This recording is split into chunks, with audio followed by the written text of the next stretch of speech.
Hello and welcome back to Sanford Cares, the podcast. I'm your host, Caitlin Hayes.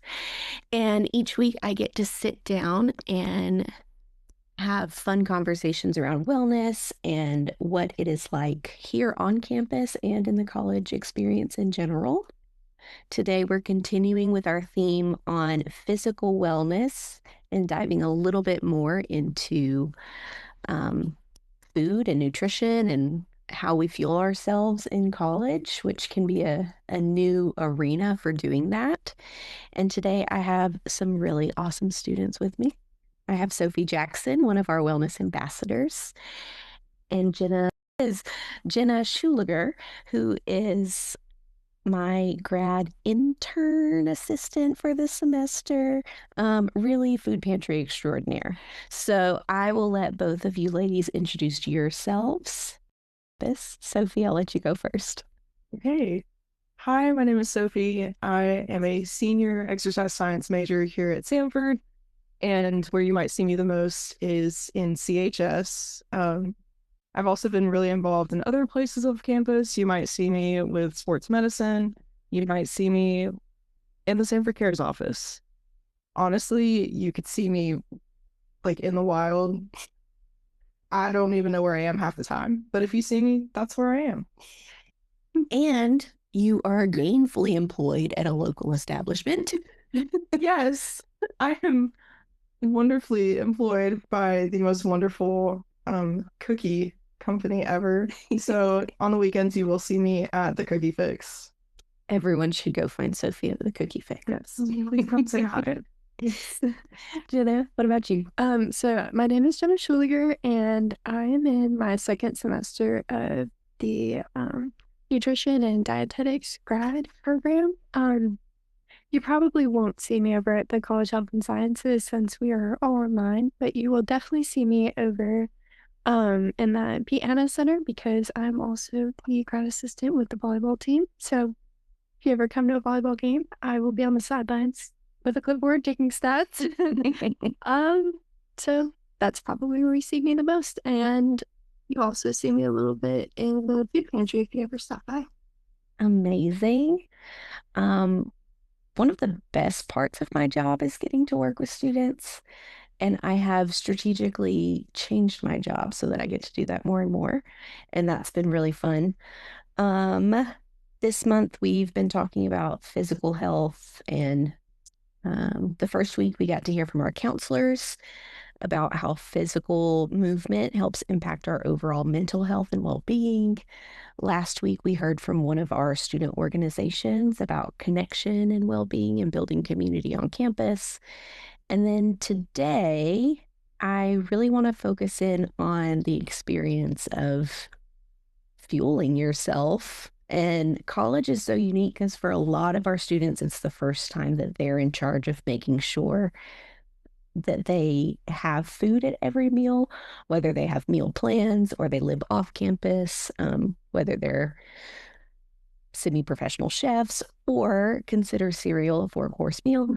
A lot of times this is new territory for students. So I would love to hear from each of you thinking back to your freshman year, maybe what that felt like first semester, what you learned about yourself. And we'll start there. How does it feel for the first time for students when they're trying to figure that out? Yeah, my first time, so I didn't do undergrad at the University of Mobile. I did my undergrad at two different locations. So my first one was at a community college, and I was playing volleyball there. And so I was in an apartment with three other teammates, which eventually became two. And there was no dining, and I was in charge for like the first time of literally every meal, which at first was like really fun because obviously I'm a nutrition major. I love to cook. That's one of like my most favorite like outlets, especially like if I'm stressed, you'll find me like cooking brownies or something instead of like doing an assignment. But it was fun because I was like, ooh, I can do whatever I want. Like, I love to cook. I love this so much. I can go grocery shopping, get whatever I want. And then like 2 weeks in, I'm like, I hate this. This sucks. I'm playing volleyball. I am traveling every weekend. And now I'm have classes that are harder than I really thought would be. And now I have to go to the grocery store and pick out what I want to eat and then cook what I eat. And then like you open the freezer and you're like, I don't want that. That doesn't sound good to me anymore. Or like you'll buy something and you get back and then you let it sit in the fridge and then it expires and then you get like the guilt that your mother always puts on you. I'm like, I have to throw this away. So it was definitely a really big learning curve of like how to grocery shop. Like I've been grocery shopping for my mom. She used to send me to the store all the time, but when you do it yourself and you're staring at like it's one product of bread and you're like, well, there's 20 different versions of whole wheat bread I can buy. And you're like, I know I need to read these labels. I don't have time for all of this. So it was very overwhelming, but it was also really rewarding um, because then from there I went to a different school where I was relying on the cafeteria. But I also learned that I had a food allergy. And so I no longer was able to eat at the cafeteria, but I didn't have the resources to cook for myself. So I was like, oh, I want my kitchen back what I loathed earlier. So it's definitely been a big adjustment of learning. It's very overwhelming.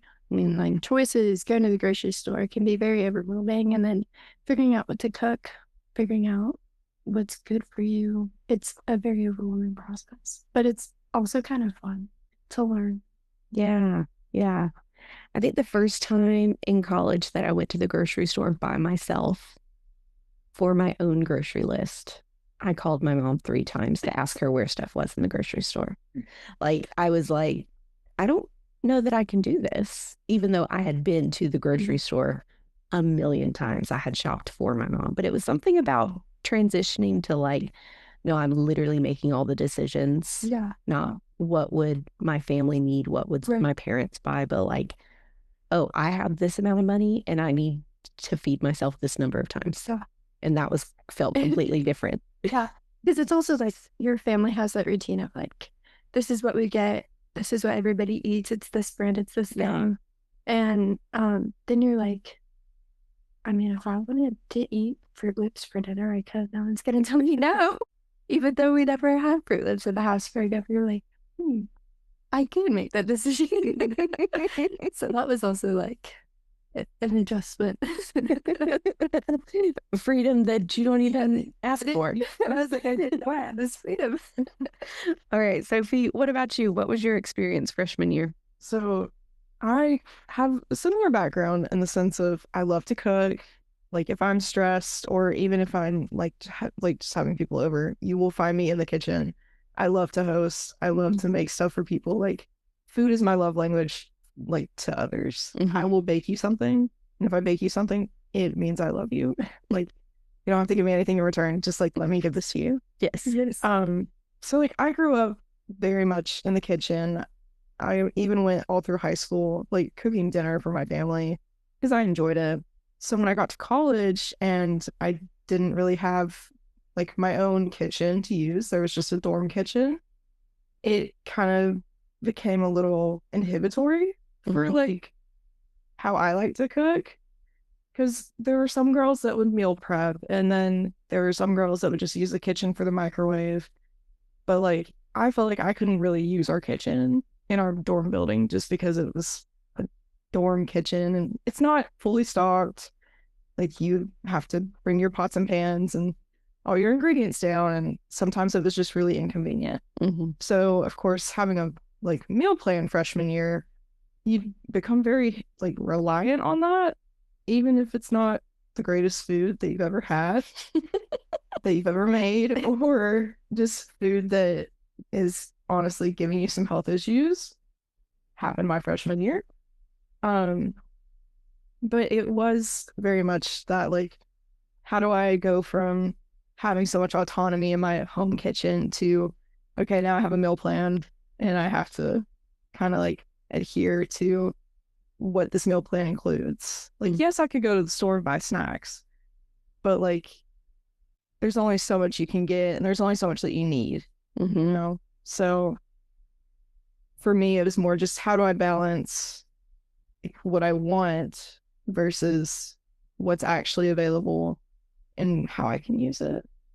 Yeah. And I don't know if this was the same for you, but I've heard a lot of students have like a guilt about grocery shopping if they know they've already paid for a meal plan. Exactly. Yeah. Like they're like, oh, like, yes, I can run and get something or grab something, but like if I'm paying for this many meals a week, it seems excessive, or there can just be a lot of guilt about paying money on top of that when something's already there. Oh, yeah. Especially when, the freshman plan, I never got like near enough to using the full plan in a week. I mean, in some moments, I was like, this is excessive to have 19 swipes. But for some people, it's very important. It's very crucial because they may not have the opportunity like me to go off campus, whether that's to a grocery store or to get food with friends. But I mean, there were just some moments it was like, I'm paying for 19 swipes, but I'm only using like 9 a week, you know? And I mean, it's a dance for sure of how to navigate that. Now that I no longer have a meal plan, I kind of like understand my budgeting and costs and stuff, and I don't feel as guilty now. Yeah. Feeling more autonomy over those decisions. Yes. Awesome. So I love this idea of like freshman experience. But now both of you have been in college for several years. You've heard what other people have experienced. What do you think the hardest challenges are for college students in the physical health realm? And like what stands in the way of students being like, yes, I've made healthy decisions this week for myself? Like, what do you think the most often reasons for not feeling confident about those decisions are? Feeling like they don't have good decisions. Yeah. Um, there's a lot I think that goes into just like that whole experience of like your class schedule's new, it's different, sleep's different, your friend group's different, you're learning to make friends, all these opportunities are on campus to like go do things, go be with friends, and it's hard to like find a schedule because your schedule's never the same day to day. Like you might have a schedule written down and like, oh, I'm gonna get up and I'm gonna go work out with my friends at like 6 before my class. Well, then the night before you had a spontaneous like late night trip to go do whatever and you don't want to wake up at 6. It's gonna work out. So I think that it's always, I feel like that's a barrier of just like how much your day just like changes. And I also think that it can be really overwhelming going into it, especially like a cafeteria like Sanford, there's so many options. You could literally eat pizza and like any meal you wanted to. And I think that's a hard thing to do sometimes. I personally felt like that was a hard thing to transition to, is because sometimes the healthy option, what you know, like is gonna be like a good thing for your body, doesn't look good. It isn't appealing. Sometimes you're like, well, that's always there. It always tastes good. Yes. Especially like I feel like sometimes emotions of college of like you're tired, you're stressed, you're anxious, all these things, and you just want like a comfort food, and that's always available if you want it. So sometimes that can be like a hard thing to like balance and be mindful of. Yeah. Yeah, I would agree. Timing for sure, because, and this is, I mean, I'm not the only one who's had a like experience like this where your classes can be so busy and so heavy with whether it's studying or projects that sometimes you get lost in like the college flow of I just have to keep like going. Like I have to keep up with my studies before you keep up with yourself. And I mean, it's so easy to fall into that because obviously you're at college to learn. But when you start keeping up with everything but yourself, you start to realize how bad you're like, it's all going to crash and burn because eventually, like, okay, so a big theme of what I'm hearing here is time management. Yeah. And then maybe decision fatigue. Yeah, for sure. And I would even say that decision fatigue is so real at every stage of your life. One of the most common conversations we have in our office is, what are you making for dinner? Because you go to work all day long, you're working with people, you've got all these things, and then you go home and you either have to feed yourself or yourself and your spouse, or once there's kids, like they've got to be fed. Mhm. And if it was just me at home, I would girl dinner it every night. like like a little snack plate, protein, cheese, veggie, some kind of grain, and then I'd move on with my day. Yeah. But like now I feel like I have to make whole meals. And I'm like, that's another dozen decisions to make at the end of my day. So I feel that this is a real thing. And maybe it's even more exhausting though in college if you haven't had to make that many decisions before. Yeah. Um, like you're making decisions on what time you're setting your alarm, Yes. what time you're waking up, what projects are you working on right now? Who are you talking to? Have I called a parental unit lately? Um, have I said no in a week to anything? And sometimes you don't even realize you haven't said no in a week until you're at your like 75th yes. And you're like, who did this to my schedule? What happened to my calendar? This was so empty when I first got here. So I totally understand this decision fatigue. I totally understand this idea of like, you're here to be a student and you have so much stress to do that, that everything else gets on the wayside. I get the opportunity to do a lot of student interviews through here, and I'll just have students like come up and ask me things for like projects and things. So that's a fun idea that I get. But I've been asked this question a lot about, if people knew one thing about Sanford Cares, what would I hope they knew, or what would I hope they gained from talking to us? And my go-to answer here lately, it changes periodically. But this semester, my go-to answer has been, I hope you're seen as a human and not just a student. Mm. I hope you're seen as like a full person and not just the product of the grades that you're making. And I hope that you're reminded that student is just one part of your identity, because I think it's so easy to be overwhelmed with your own expectations for yourselves.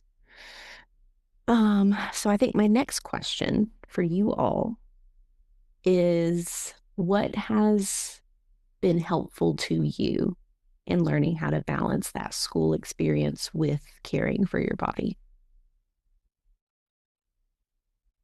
Or maybe how have you seen other people do it really well and inspiring? For me, I had to break the cycle of a Red Bull and a pack of gummies a day will not keep me nourished or fulfilled to study for a test a little longer, or to just like pump and dump all my knowledge into whatever is happening that day, that week. Like I truthfully had to like have a come to Jesus moment with myself the other day where I was like, I'm not drinking enough water.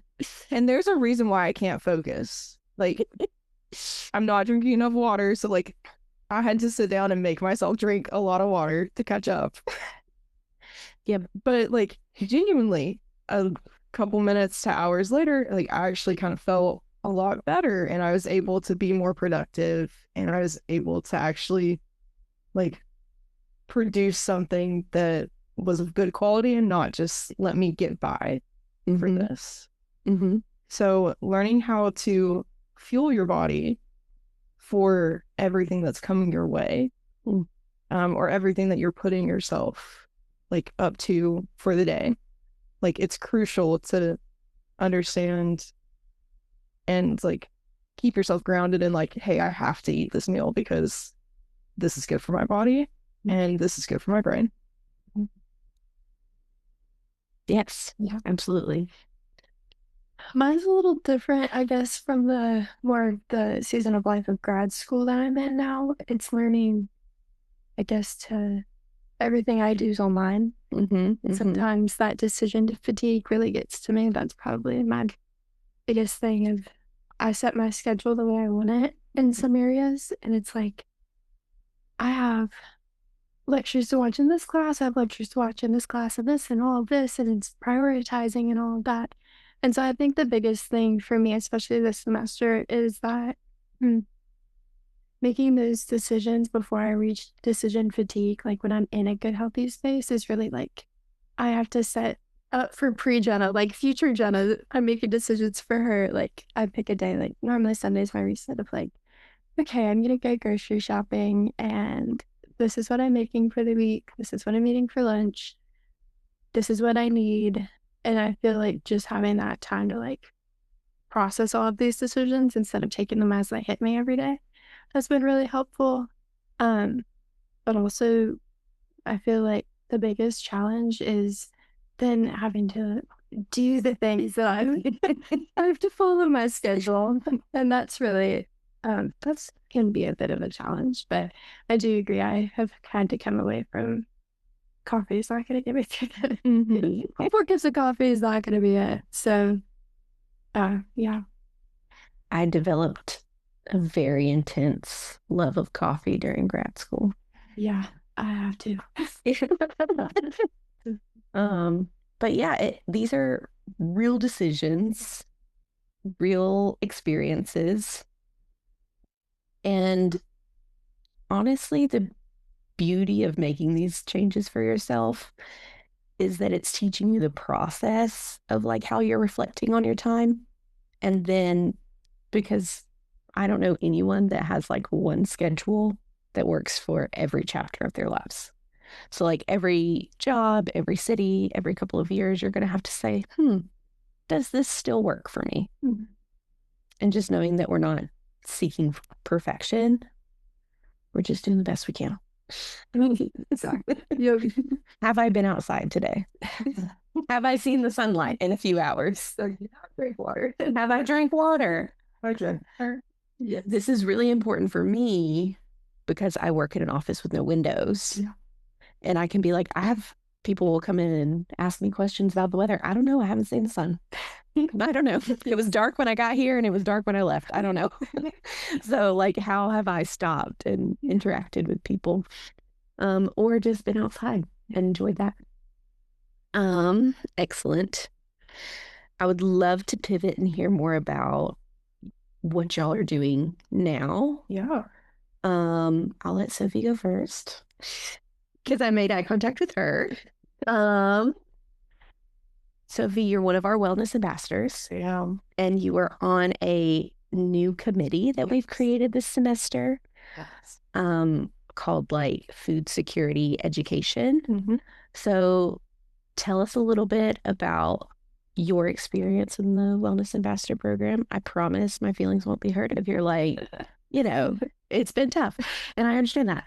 But tell us about your experience and about what your committee is looking forward to doing and diving into this semester. Yeah. So Wellness Ambassador experience thus far has been like, it's been incredible, truly.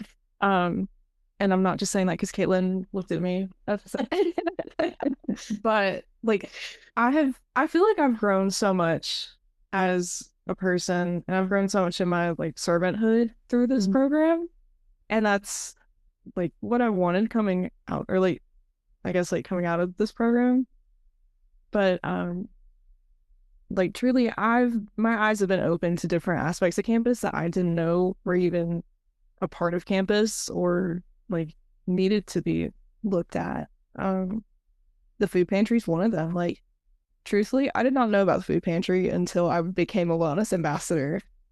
And so that kind of like is the foundation of what committee I'm on, the food security one, because it's kind of blossomed from the food pantry. And me and my team, we are trying our best to make food security more well known, I guess.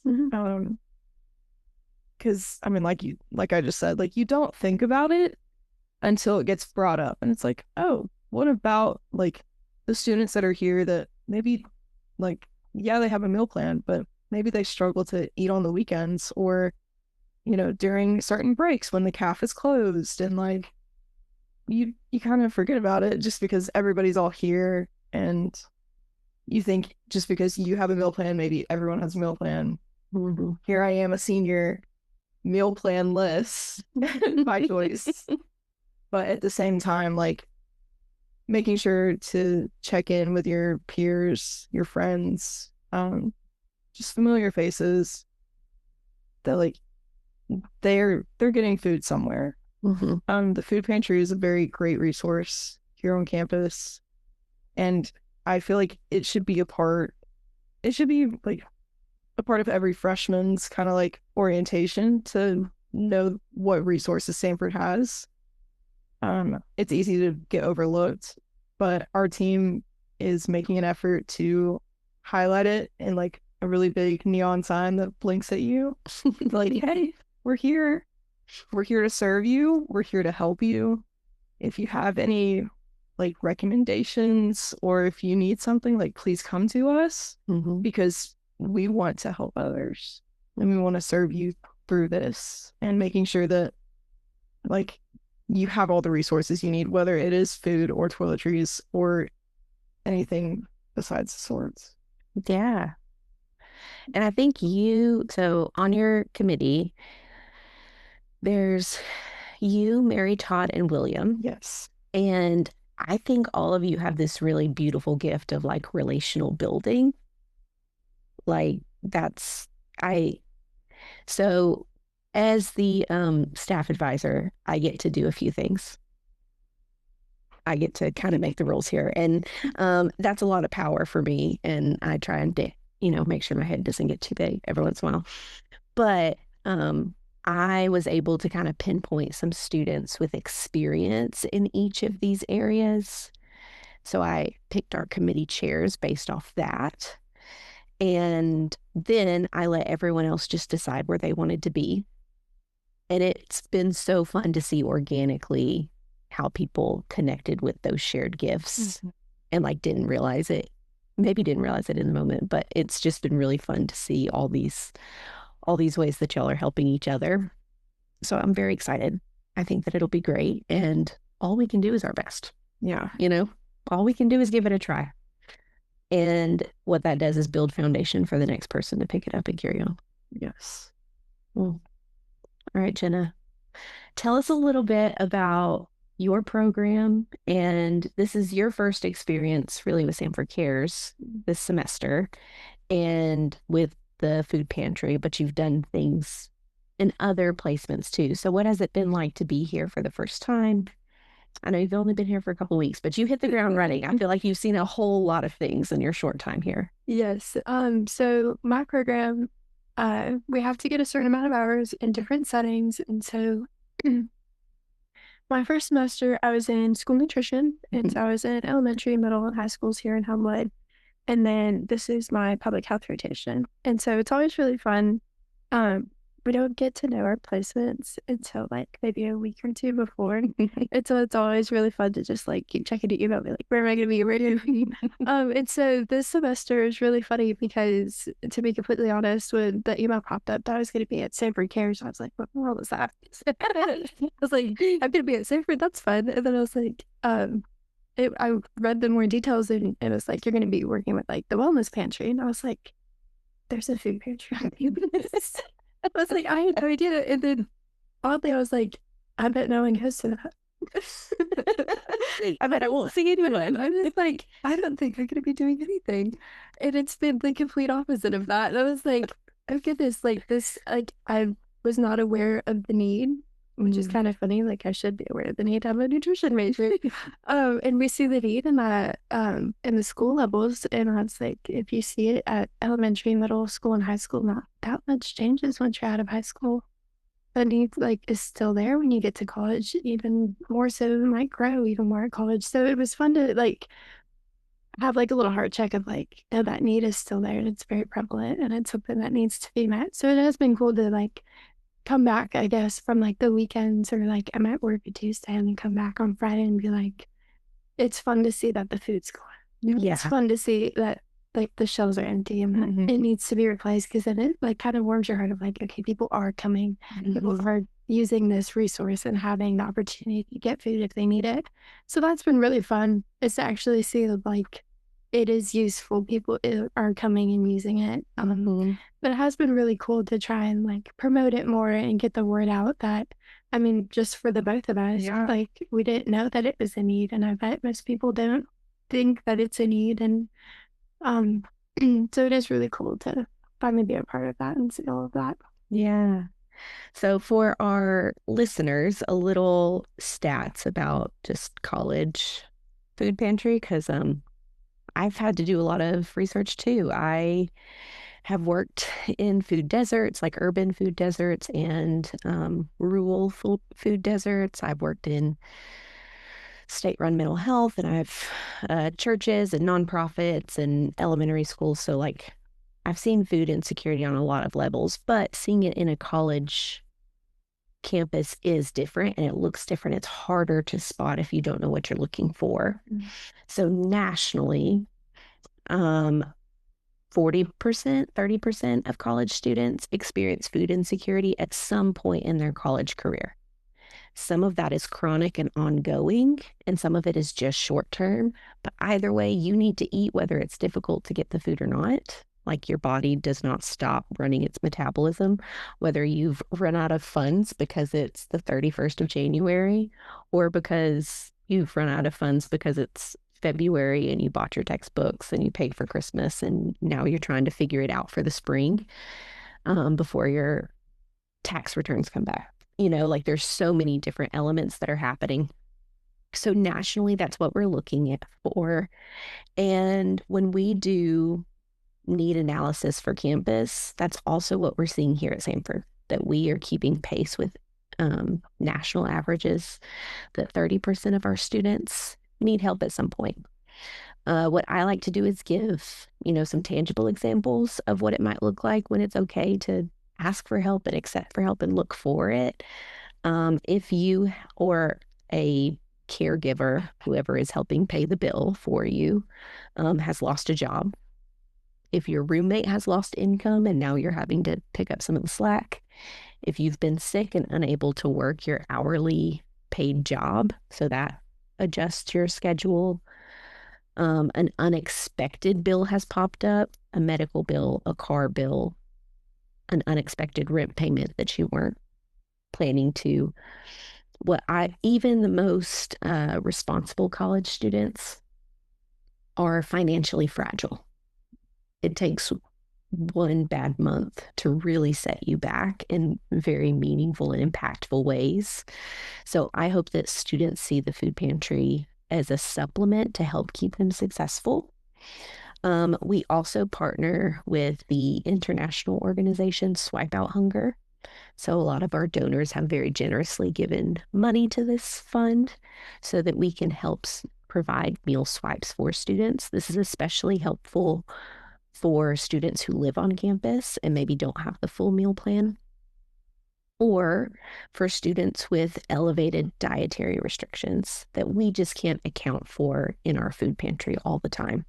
But the CAF does do a really good job of at least giving variety and accommodating more because they have more resources.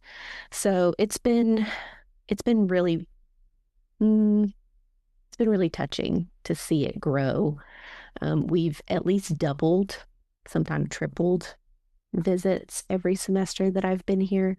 So the information is continuing to get out there and just trying to make sure students know when to ask for help and where to find us.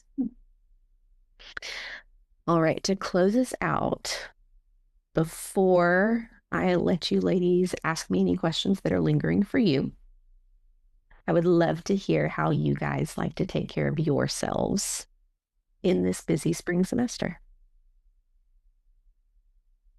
Yeah, some of my favorite things to do, it depends. But my favorite thing is I love to cook and I love when I'm not cooking for myself, I think we both have the same like love language. Yes. Like being an old grandma where I feel that my love language is when I can cook for someone else, and I love to just sit there and be like, do you like it? Please tell me. Tell me you're good. I need that validation. Can I make it again? Yeah. Yes, exactly. It's a new recipe. Was it good? Should I add it to the recipe book? So I really love to, because I cook for myself all the time. I love to take time to like cook for someone else, whether it's I don't know, my boyfriend or like bringing something to my coaches early in the morning or something like that, where it's more relaxing than when you're cooking for someone else and you're just like, you know that they're gonna enjoy it and it's gonna make their day and that makes your day. And so it's really fun to like relax and enjoy cooking that way instead of being like, oh, I'm making a meal prep again. I don't want to eat this. Yeah. So that's one way I really like to just like put on some fun music and just relax in the kitchen in that way. That's so fun. We see each other. Yeah. I just have a little grandma heart. Like I tell my friends all the time, like I'm so excited to be a grandmother just so that I can like cook for my grandkids. Yes. I believe that grandma hobbies are a state of mind. Yes. I agree in that state of mind. I agree. And as for a few more grandma hobbies, I do love to paint. I love to craft. But I also love to go on very long walks. Nice. By very long walks, I mean maybe like 3 to 6 miler walks. Okay, you're just walking. Yeah, I'm literally just walking. Just walking. I do love a good Stairmaster every now and then. Okay. Which to some people, they might see that as like instant death, but I see that as revival. A nice little 30-minute revival. Okay. Yes, indeed. So yeah, that's been a part of my routine lately. All right, before we close out, do y'all have any questions for me or final words of wisdom to share with students? What have you been doing? What's your go-to? Yeah. My go-to is very seasonal, I think. I think with each season, I do different things. Like right now, I'm really waiting for it to be warm enough to plant my flower seeds in the backyard and just like let that happen. So much of my job is just like continuing things, like it's never fully done. You're never fully caught up. So having weekend projects that I can see the beginning, middle, and end is very therapeutic for me. Yes, rewarding. So I would say that that's what I've been doing lately to give my brain a good bubble of working with my hands instead of my brain. Big grandma group here. Yes. I mean, that just means we're living contented, peaceful lives. Yes. And that's really what we all need. Yes. Well, thank you both so much for being on this week, for sharing your wisdom and your experience. I'm sure it resonates with tons of people out there who are like, am I the crazy one? Am I doing this completely wrong? But in fact, it's just all of us figuring it out and what things work for us. For all of our listeners, thank you so much for tuning in. We will be back next week with another fun interview. And until then, stay well.